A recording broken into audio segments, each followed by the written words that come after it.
Maithili express की शानदार प्रस्तुति।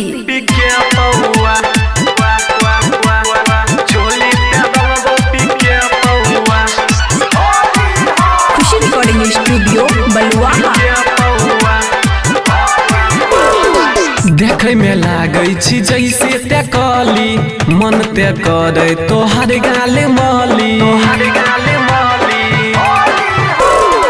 देखे में लागै छी जैसे ते कली मन ते करे तोहर गाले माली। मादै छी होली में सेंट गम कहुआ गे छौरी तोर अरे ई के करहो अरे ई लालटू रंगीला के छिए गे छौरी तोरे चुनरी छौ झलकौआ चोली ते रंगबो पिके पौआ।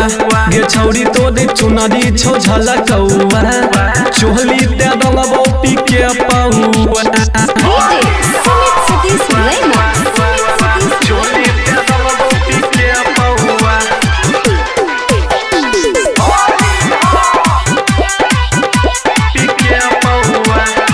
कातिल जवानी फदे बियादा छ एही पगे छौरी छौरा सब फिदा छ। आइटम से नजर मिलते ही प्यार भेले अबरी ते हमारा होली में जोगान भेले।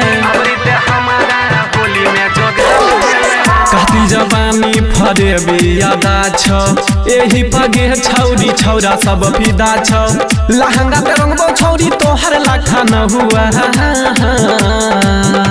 गे छौरी तोरे गे छौरी तोरे चुनरी छौ झलकौआ चोली ते रंगबो पिके पौआ। गे छौरी तोरे चुनरी छौ झलकौआ चोली ते रंगबो पिके पौआ।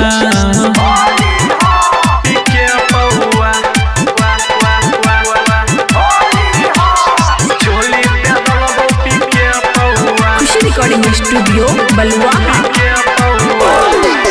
केते छौरा सब छै पगलाइल मिंटू के नजर छौ तोहरे पायल। तोहरा पर पड़ल छौ न जोहर अमित राज के रंगा बहा लगाई दे तो छौरी के बाजार के।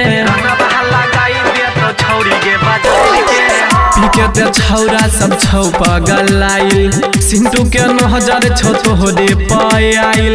लालटू रंगीला रंग तो चुनरी झलकौआ गे छौरी तोरे गे छौरी तोरे चुनरी छौ झलकौआ चोली ते रंगबो पिके पौआ। गे छौरी तोरे चुनरी छौ झलकौआ चोली ते रंगबो पिके पौआ। देखे में लागै छी जैसे ते कली मन ते करे तोहर गाले माली। मादै छी होली में सेंट गम कहुआ गे छौरी तोरे चुनरी छौ झलकौआ चोली ते रंगबो पिके पौआ। गे छौरी तोरे चुनरी छौ झलकौआ चोली ते रंगबो पिके पौआ। खुशी रिकॉर्डिंग स्टूडियो बलुआहा।